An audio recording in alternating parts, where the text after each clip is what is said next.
This video is for general informational purposes only and does not constitute legal or tax advice. Tax rules can change, and individual situations vary. Starting a business. One of the biggest decisions you'll make is whether to operate as a sole trader or a limited company. And choosing the wrong one could cost you time, money, and unnecessary paperwork. So which option is right for you? Let's break it down simply. At a basic level, a sole trader and a limited company are both ways of running a business. But legally, they're very different. A sole trader and the owner are essentially the same legal entity. A limited company is a separate legal entity from its owners. A sole trader is the simplest business structure. You register with HMRC, keep records, submit a tax return, and pay tax on your profits. There is usually less administration and lower setup costs. That's why many new businesses start this way. A limited company is a separate legal entity.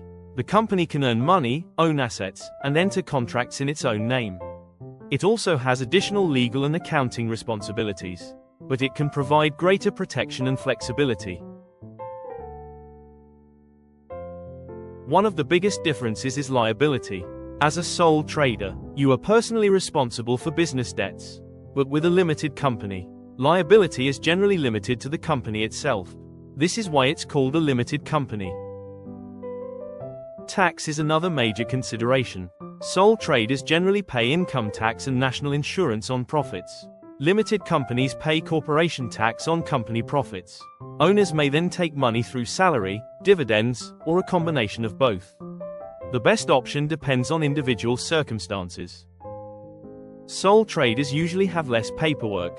Limited companies often require additional filings, company records, and annual accounts. In simple terms, a limited company typically involves more administration.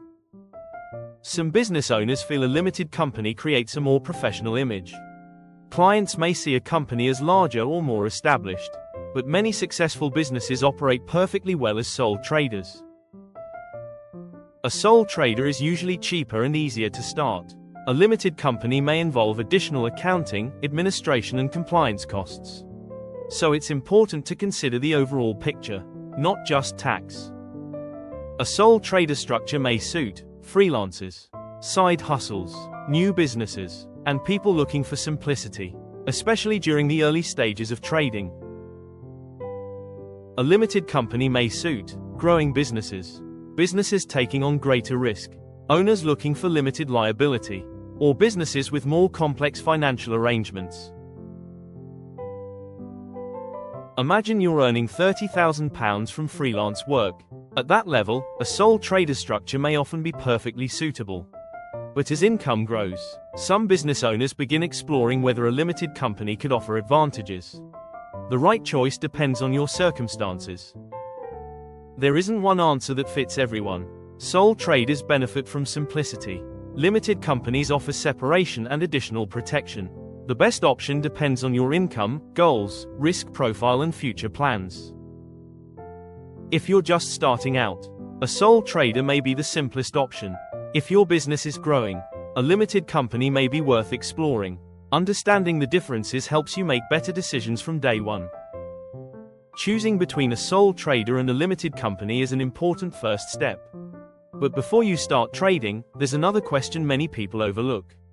Do you actually need to register a business?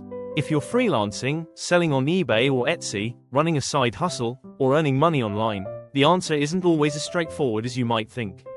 In the next video, we'll explain when you need to register with HMRC, what counts as a business, and the common mistakes that catch new business owners out.